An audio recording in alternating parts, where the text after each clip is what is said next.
Deepu channel. ఈరోజు మనం ఛందస్కి సంబంధించి లఘు లక్షణాల గురించి తెలుసుకుందాం. మనం పద్యపాదంలోని ఆ అక్షరాలకి ఆ పాదంలో ఉన్న అక్షరాలకి మనం లఘువులు గుర్తించాలి అంటే గనక ఏ అక్షరము లఘువు అవుతుందో మనం తెలుసుకోవాలి.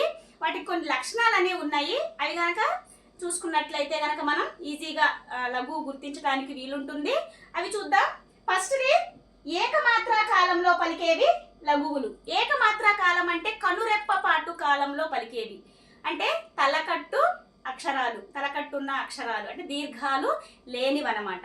ఇలా దీర్ఘాలు లేని అక్షరాలను లఘువు గుర్తించవచ్చు. నెక్స్ట్ ద్విత్వాక్షరాలు లఘువులు.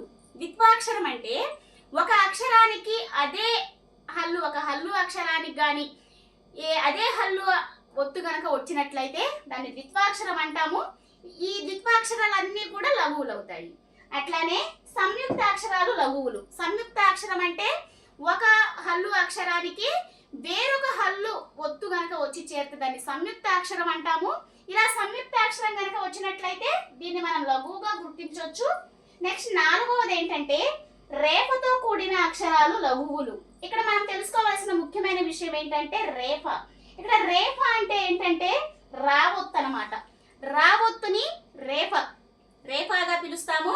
ఇక్కడ కాకి రావొత్తిస్తే క్రా, ఇది మామూలుగా మనం సంయుక్తాక్షరం అనుకుంటాము, కానీ ఇది రేఫతో కూడిన అక్షరం కాబట్టి ఇది లఘువు అవుతుంది.